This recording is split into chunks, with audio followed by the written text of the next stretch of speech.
Assalamu alaikum. I'm Catherine Chakdam, and this is Shafaqna First Roundtable.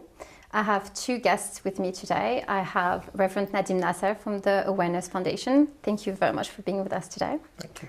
And Dr. Riaz Karim from the Veritas Center for Strategic Studies. Thank you for being with us today, Doctor. The subject of today is we will discuss the root cause of terrorism and the best way to address it and denounce it, because so far, I personally think that we have failed to address the core issue, that is terrorism. We have, so far the narrative has been binary, where a certain school of thought, I would say, has decided that terrorism was rooted in socioeconomic issues, where people have been disenfranchised from society, they've been cut off economically, and therefore were driven to radicalization and abided by the school of thought that is Wahhabism and Salafism out of despair, or so we were told. Others have decided instead that socioeconomic has nothing to do with anything, and that rather the issue is with Islam itself, and that Islam needs to be reformed, completely missing the point, I think, that Islam is many, has many faces and colors, and that therefore it's very difficult to just brush and decide that Islam as a whole has an issue, since radicalization is essentially a form of fascism, is therefore rooted in the politics, not so much the religious, because I don't think that anyone would argue with me in saying that no religion that can carry the name of religion actually promotes bloodshed. Usually it's only the fringe of the fringe and radicals with political agendas who do promote bloodshed. God doesn't call for bloodshed, whether Christianity or Judaism or Buddhism or Islam. Religion doesn't need bloodshed to exist.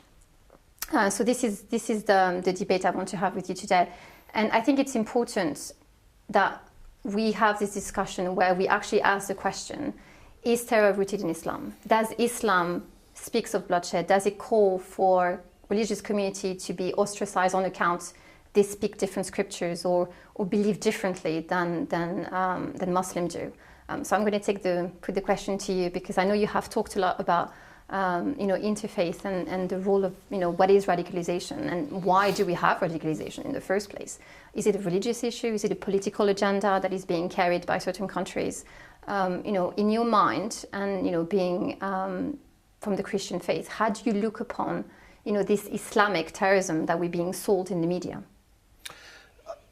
First of all, thank you very much for having me. It's a very, very important topic these days, and we are all concerned about terrorism from different perspectives. And I think the question you are asking is a brave question and a courageous question, because many people, when they discuss, and many forums and discussions and media programs, when they discuss this topic, they go to the superficial way, and they don't want to face the issues as they are. And I'm delighted to be also with Dr. Hakim, that we can shed some light on this very important issue. The answer is not black and white. It's not whether it is terrorism or radicalization is rooted in Islam or not. It's not that easy to answer the question.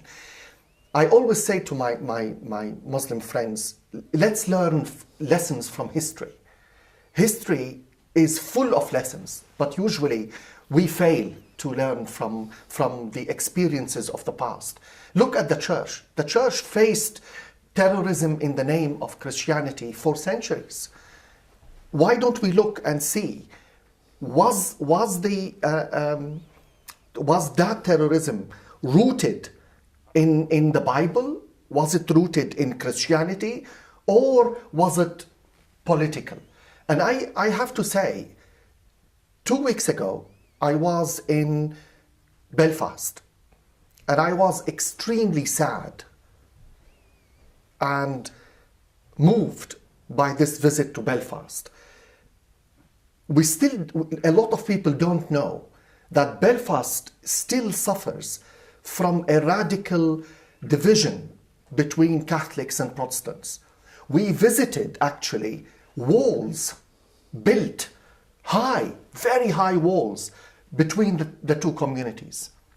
Would I say those people are not Christian because they were fighting and killing each other? Would I say they were not Christians? This is ridiculous, because they are. So religion, all religions in the world have the vulnerability to be manipulated, to accept radical thoughts. For example, I saw a statue in Belfast, and at the bottom of it was carved a verse from the Old Testament, what we call the Old Testament, which is the Hebrew scriptures, which is about war. And they were Christians who wrote those, but justified it because they wanted to approach the religion from a radical perspective, and they succeeded. So before I talk about Islam, I have to talk about Christianity, about myself critically, in order to be able to approach any other religion. Is Islam receptive to that? Yes, because any religion is receptive and vulnerable to people manipulating verses, manipulating hadith, collections of writings or sayings of prophets and messengers and religious leaders. They manipulate them in order to fit their ideologies and political agendas. But is religion totally innocent of that? No. We have some difficult passages in the Quran. We have some difficult passages in the Old Testament. Yes. We have to approach them differently. Yes. We have to look at them critically. Yes. But what is happening today, we are ignoring them and activating self-defense mechanism. And all what we say and what I hear is, well, ISIS and such ideologies and many other organizations like ISIS, they are not Muslim. But by saying that, I'm sorry, you're not tackling the issue. All what you're saying, they are there, I'm here, I'm not responsible, I'm fine, I'm good, which is the wrong way to approach radicalism. I'm going to put the question to you because I actually have to say that for a very long time I've been guilty of doing just what you said, where I was so repulsed by Wahhabism and Salafism and Deobandism and this idea of takfir, where one decides to label another not Muslim, that I actually didn't realize that I was actually doing the same thing by saying that Wahhabism is not rooted in Islam, where actually it is. I mean, it's a violent, twisted version of Islam, but they are using the Quran to forward their own political agenda. So my question to you is that to which extent do you think, I mean, a lot of the time Shia Muslims have been guilty, I think, of disengaging and blaming somehow, even though we might not mean to, blaming Sunni Islam as a whole for Wahhabism, just kind of conflating Wahhabism, and because Saudi Arabia is so rich and has projected so much of its power onto the Sunni world, whether we like to admit it or not, this is the reality today. Correct.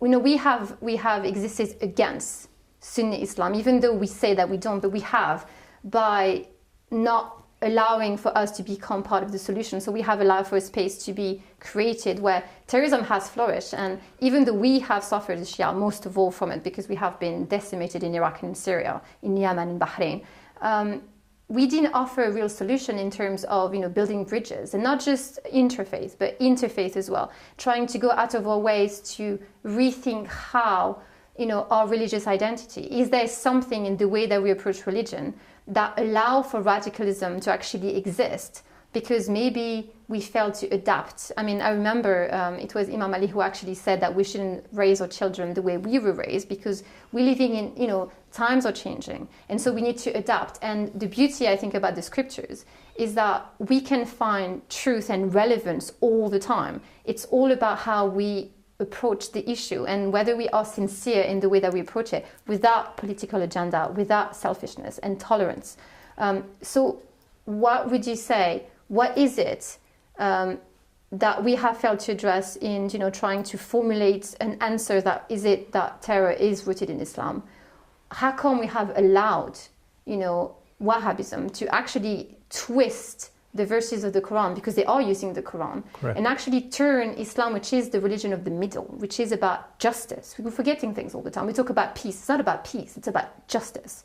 Why haven't we done anything? Why have we waited for now, and not addressed it maybe 2 centuries ago when Wahhabism was born, to actually speak against it? And why are we systematically deciding that this is not my problem, this is them? But it's affecting all of us. We can't just say it's just them. Right. We are them. Of course. I think, and what I'm about to say, I may probably be set on fire for that one, but that is the truth. Before you actually look above the fence into your neighbor's backyard, you have to make sure that yours is clean. And we're having that syndrome going on for a very, very long time. Within the context of Shia Islam itself, the unity lacks. Because there is so many different facets of Shia, there's so many different sectors of Shia. But the problem is that when you are not united amongst yourself, how are you going to tell somebody else to go and do that? It's not going to happen, because they'll just laugh at your face. And that is exactly what is happening. We are very quick to condemn things that are happening. We know they're wrong.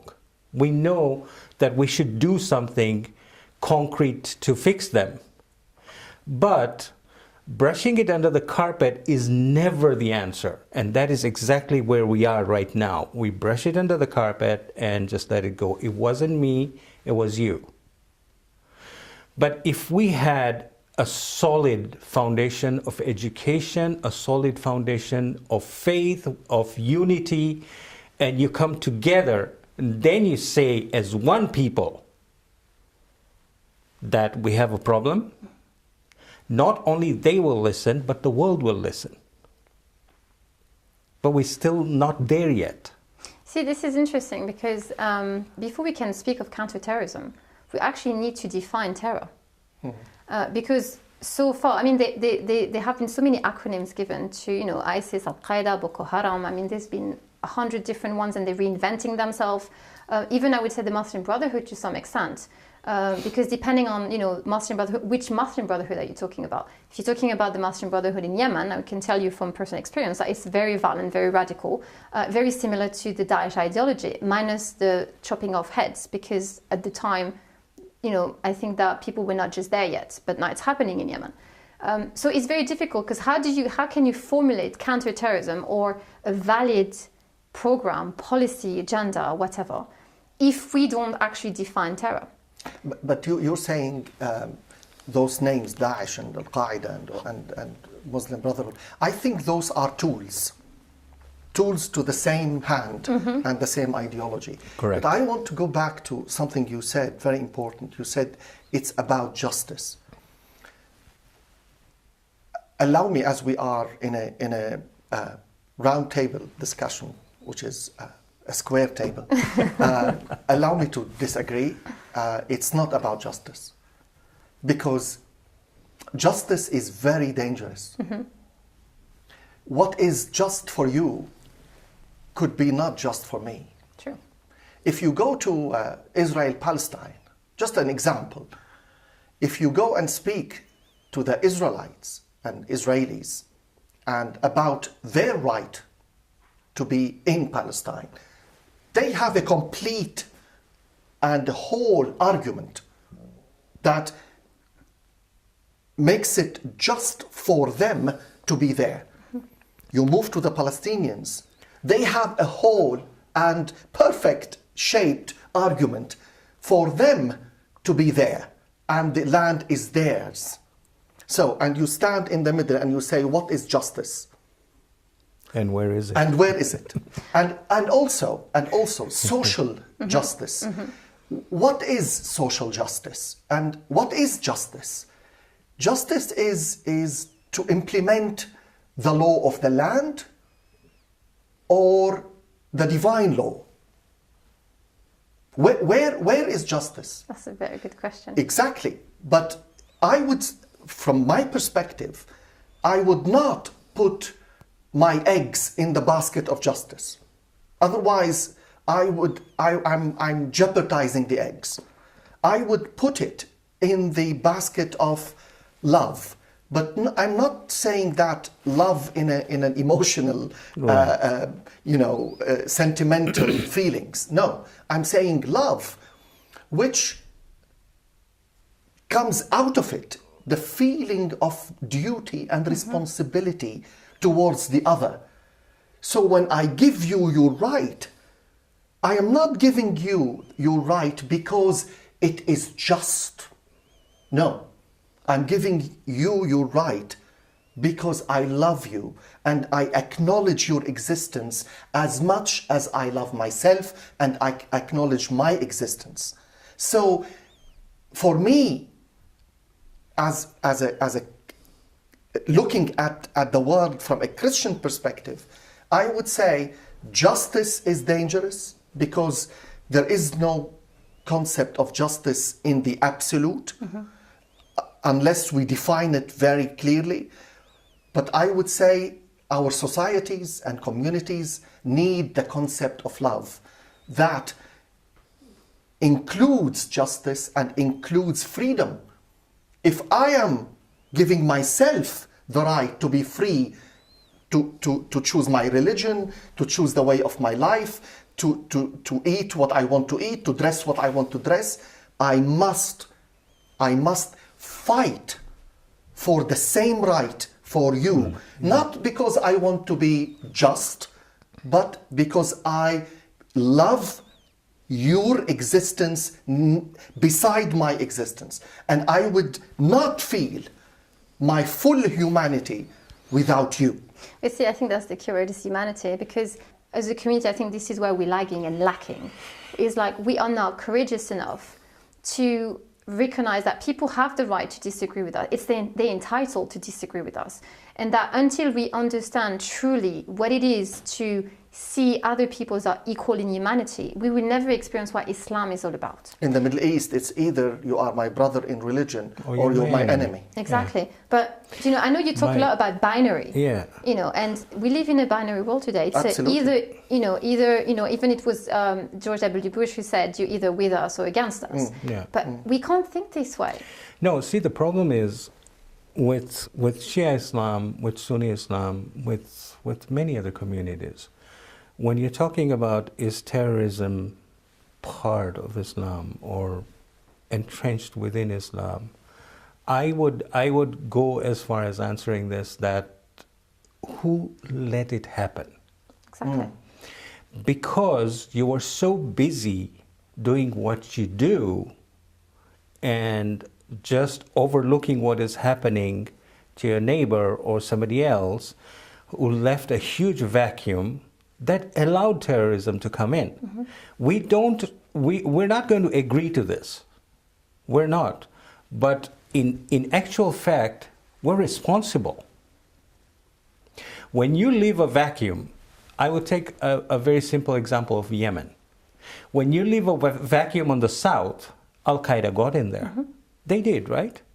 Just like that, we allowed it's physics. This to happen everywhere.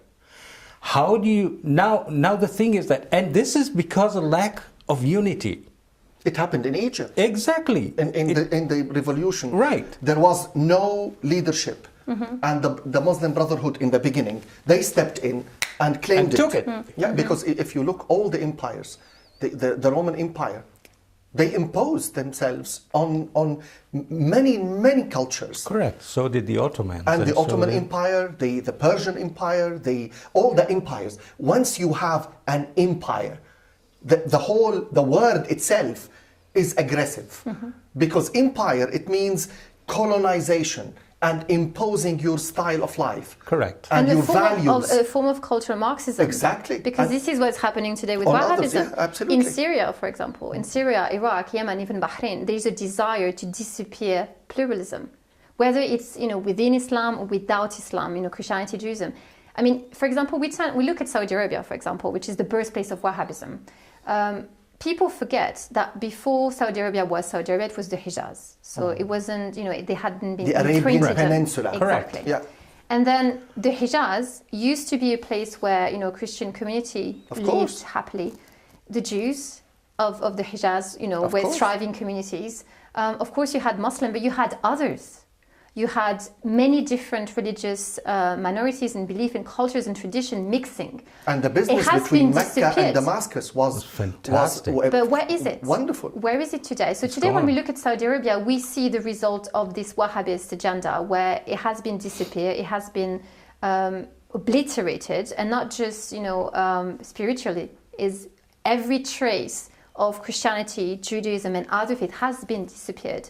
I mean, the Christians of Najran are gone. There are no churches. Yeah. And the Saudi government has actually prevented archaeologists to actually dig the ground by fear of actually finding proof of Christianity. What if they found and then a they would church? have to explain what happened. Yeah, exactly. But it is so when we think about what happened to Saudi Arabia, and now I have to say, sadly, that it's almost irreparable. We can't go back. And, we would have to do so much work to actually rebuild those churches and this heritage that has been lost. And we all lost, by the way. Because before Islam was Islam, Christianity and Judaism existed. So this is part of us. This is part of our history. Why are we going into this denial in Islam? And allow me to challenge now. Why are we going into the denial that there is a problem? It's like an elephant in the room staring at us. Nobody and we ignore it. Yep. And all what I hear from in the media, the Muslim leadership and imams and even Christian leadership, we are ignoring that Islam needs to look at itself critically and see where the problem is. Instead of reverting into self-defense mechanism and saying we are the victims and there is Islamophobia in the world and this is not Islam, we are the victim. It's a lack of courage. And I have to say again, I'm guilty because, many times, and I've done it in all conscience because, when you go to political debate and you know very well that you would be attacked into, in your identity, usually they don't leave you time enough anyway to explain, to make your point. And we live in a world where, being Muslim is equates to being a terrorist a lot of the time. Yes. And so, there's this need to really demark yourself and sit yourself away from terrorism so that you could actually explain terrorism to people. And so I think we have been pushed into a narrative of self-defense where, we have to define ourselves against. And this is a failure on our part because we shouldn't do it. And I've done it because a lot of time, a lack of courage, a lack of, I would say, fear as well. And, it's difficult because then you would have to admit that you have failed. And I think there's an inherent fear that should we recognize that, yes, we have somehow somewhere down the road messed up and we failed. I think. Then what do we do? In psychology, there's a very good starting point that says that the first step to healing is to admit that you have a problem. Yes. Okay? And we do have a problem, and that's why I said you got to look at your backyard before you look at somebody else's and criticize it, because your backyard is broken, right? We have let it go so far. We have let it go so far that now Islam is actually the subject of bargaining tables and legislatures.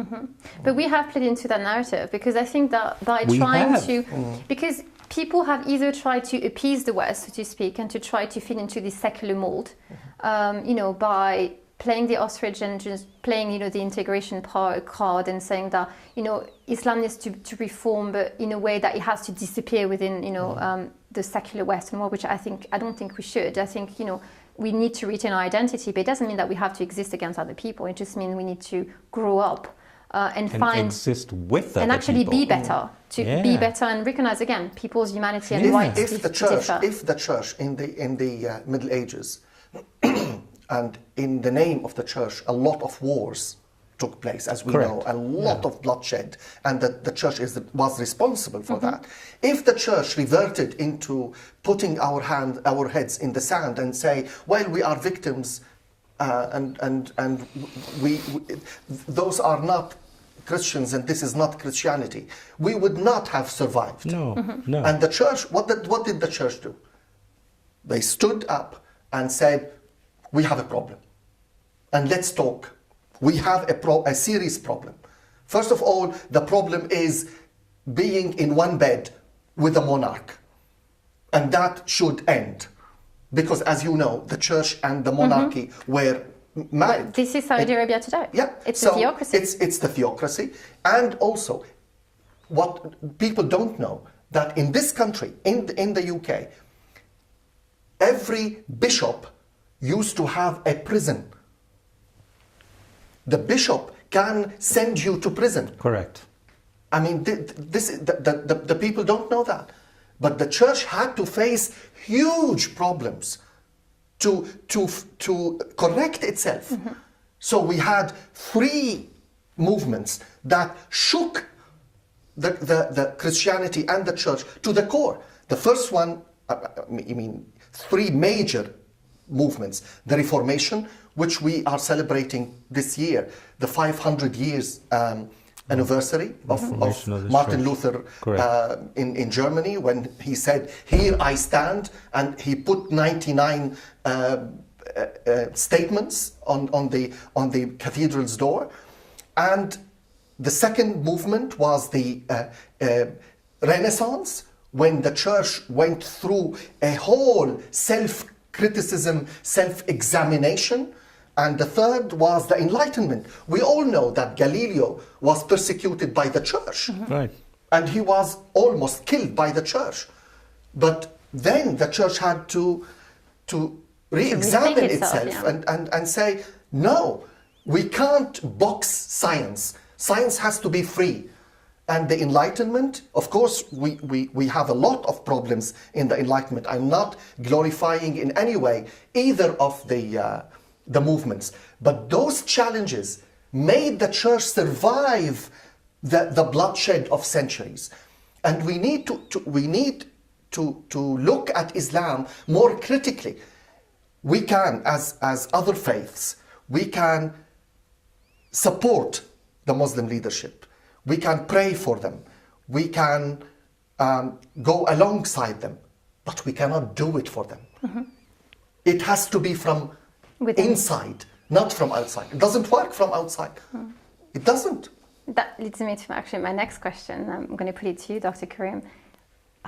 What is the actual ideology behind terror? Because we have to come to terms with the fact that Wahhabism as such is not always preaching bloodshed, that it is a branch within Wahhabism. Correct. That has taken things so far that they're actually actively promoting bloodshed. Because there are 2 schools of thought within Wahhabism, Salafism, Deobantism, where Wahhabis are preaching for a very ascetic, very reactionary interpretation of Islam. And they do promote takfir. They do promote this idea that you can declare another an apostate. So how do we define this ideology? What is it? First of all, where does it come from? Second of all, what does it feed on? Because we have, again, to understand that it goes beyond the religious here. I think what is happening, I think Reverend Nasser just answered that question, and I'll tell you how. He said the first thing you can't do is be in bed with the empire. Correct? Now you look at the empire in Saudi Arabia. Wahhabism as such may not be, I can understand that the way they interpreted the book is in a literal, violent way. It is it's out there for everybody to see. It's actually secular. You know, the funny thing is that they claim to be religious, but the way they function is very secular. Correct, it in is. the way that they decontextualize everything. Correct. And the problem is not the book. The problem is not how they interpreted it.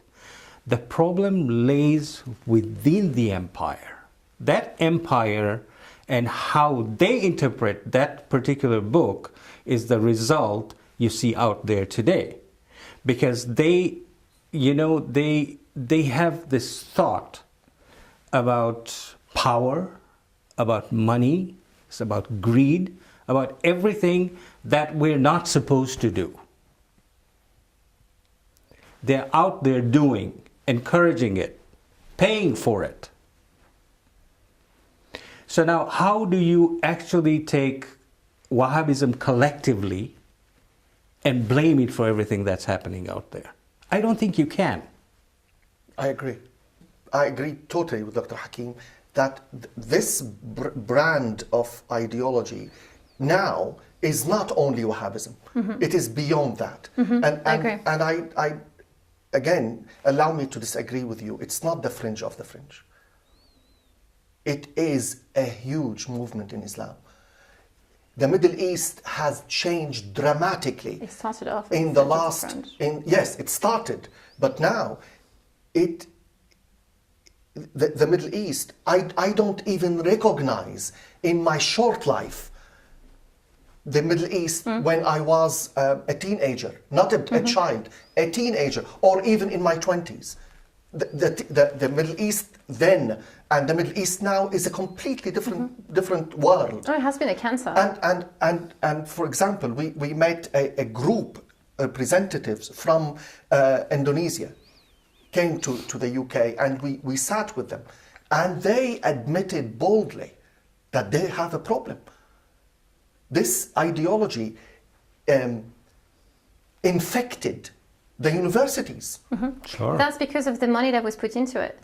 Right. Because yes, so it's not anymore. It's a global now problem. It has become, but I'm talking about the ideology. Because the funny thing is that you find a lot of people. I take Yemen, for example, where you find a lot of people who, you know, walk and speak and, you know, everything that they do is Wahhabi, but they don't identify as such. So it's a very nefarious and very insidious ideology where it actually strips you from your essence and, you know, fill you with something else, but you're not aware of it necessarily. But I mean, Saudi Arabia has been rewritten. Allow me to ask Dr. Hakim instead of you a question and say, Dr. Hakim, what would your strategy be facing this ideology? We agree. Now it is beyond a strand of Islam and a little bit, and it is there, and it's a little minority. I don't get it anymore. I mean, it doesn't add up when you say, well, it's just a little minority. It's a small a group of people. What small group of people? It's a global movement. So what would your strategy be standing against that? Okay, first of all, you can't stand against it because it's out there and it's spread like wildfire. Okay? The second thing is that we have a problem within ourselves. First, you have to solve that problem. We have to look within ourselves and admit that we have a problem. If you admit you have a problem, then you can find a solution for it. If you are not united against such a movement, that movement is going to keep spreading on an everyday basis.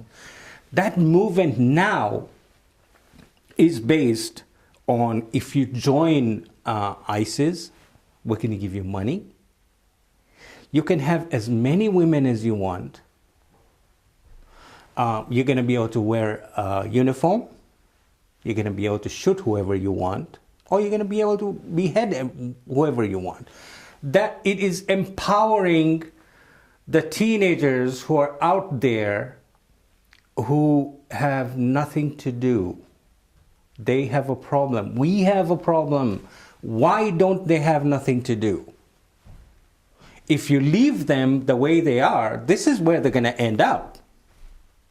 You know, because don't forget, we live in a world of video games. Absolutely.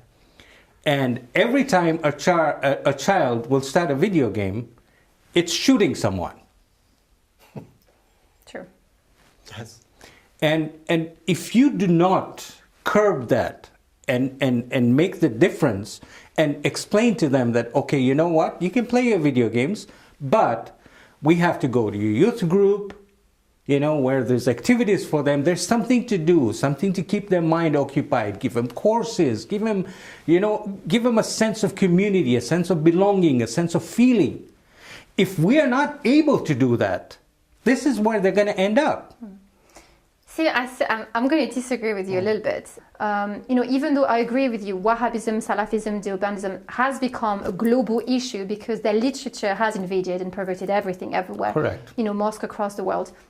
So to that extent, yes, it's a global issue. But when it comes to the actual militant part of terrorism, it's still the minority of the minority of the minority. Wait. But that's going to become, that won't stay for long. Yeah, but if it is a minority of the minority of the minority, for now. Okay. Who is facing them? Nobody. Nobody. My problem is, Catherine, we have to admit some problems here. When the cartoons came out in first time in Denmark, yes. and millions of Muslims hit the streets, and people died in those demonstrations and huge amount of protest globally, which is fine. This is the right, and you felt offended and you reacted. But I have a question. Well, where are the millions not hitting the roads and the streets when hundreds of thousands of people are slaughtered in the name of Islam? There you go. And I think this is what we tend to forget, is that at some point in time, you know, we could read the scriptures, you know, from left to right to left. It doesn't really matter. No. If you don't actually get that there's a universality in the scriptures, regardless of where they come from or when they were written, we're actually missing the point. And I think this is what we're missing today, is that when we talk about Wahhabism is actually Islam, and you take humanity out of it. And then you're left with very dry, very vengeful, you know, tenets that are completely divorced from reality, divorced from mercy, divorced from compassion, divorced from justice, and everything else in between. And I think this is our problem. But we, and again, when I say we, I count myself in the we, is that I don't think we're brave enough. We're not brave enough to actually challenge the way we think, our own bias and prejudice, because we have them, all of us.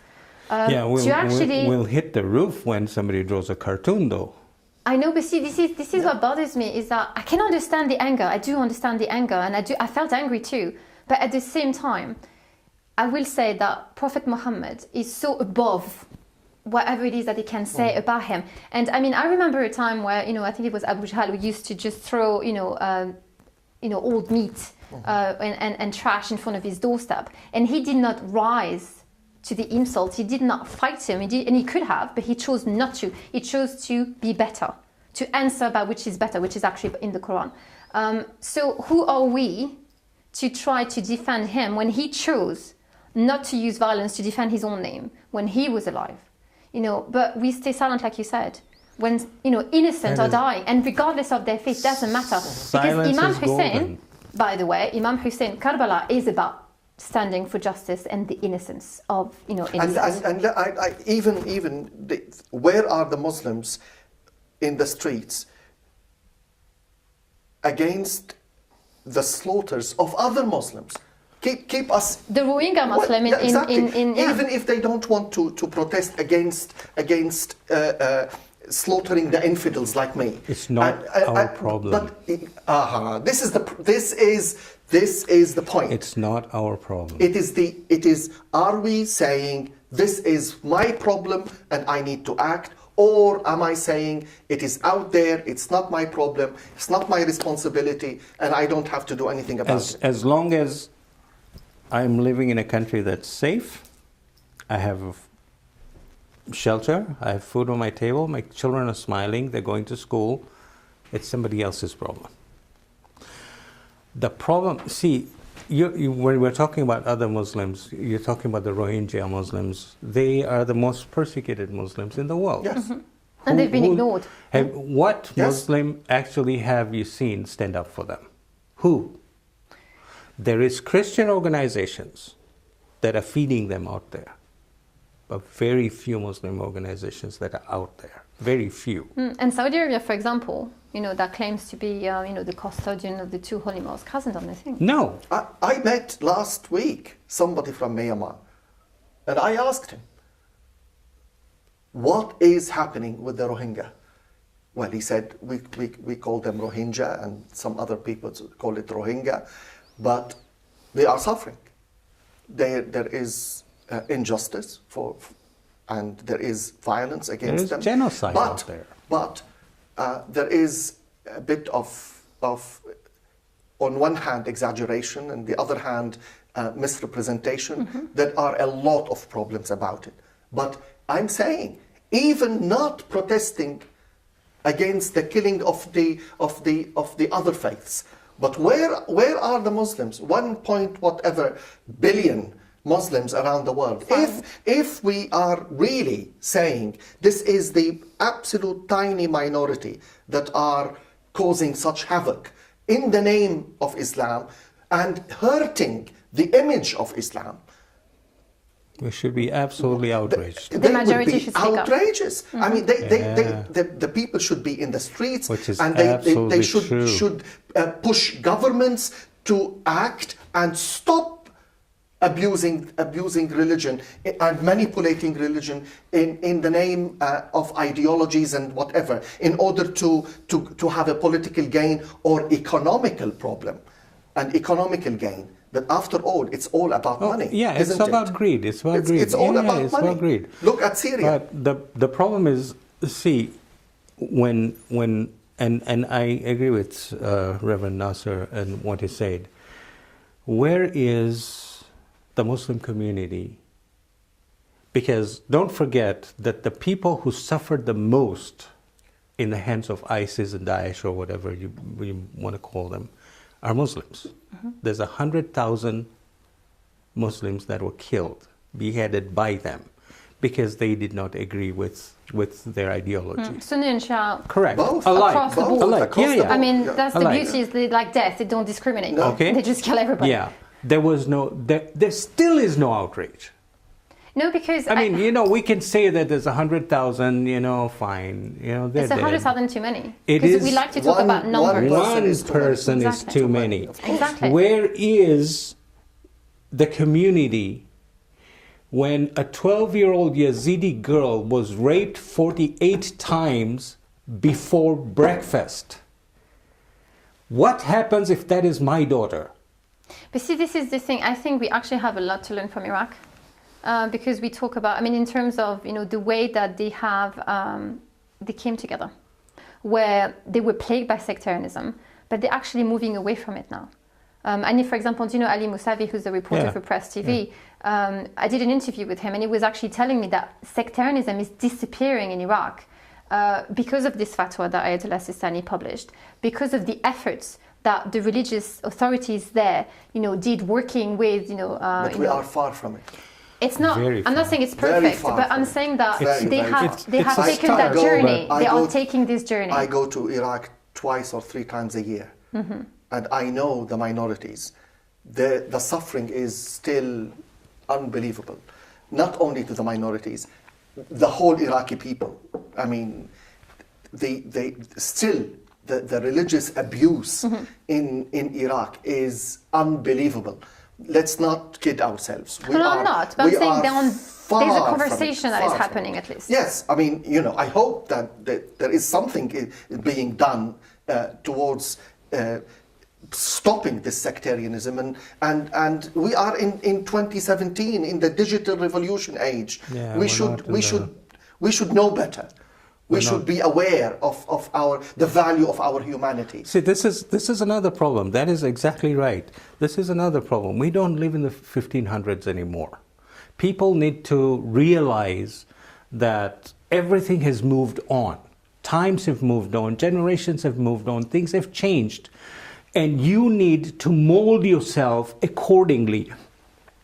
You can be old school as you want to be, but you have to accept the fact that you have to move with the times. You can't be in the Stone Age now.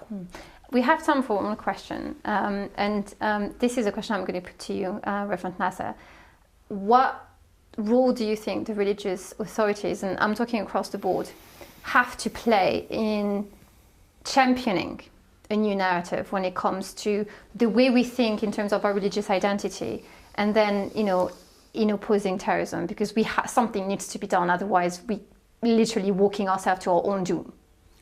Huge responsibility for the religious authorities and the religious leadership. We have all enormous amount of work to do. We have enormous amount of problems to address. Let's step beyond feeling pity about ourselves or feeling victimized by others.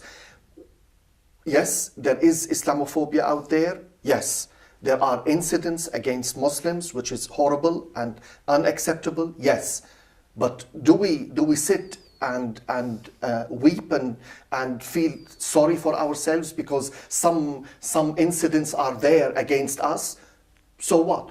Move on and find solutions through education, like Dr. Hakim said, and also through the reformation of 3 institutions, allow me to say. First institution is the mosque. The mosque should be reformed. And I'm saying that to the church. The church should be reformed. Now we're celebrating 500 years of reformation.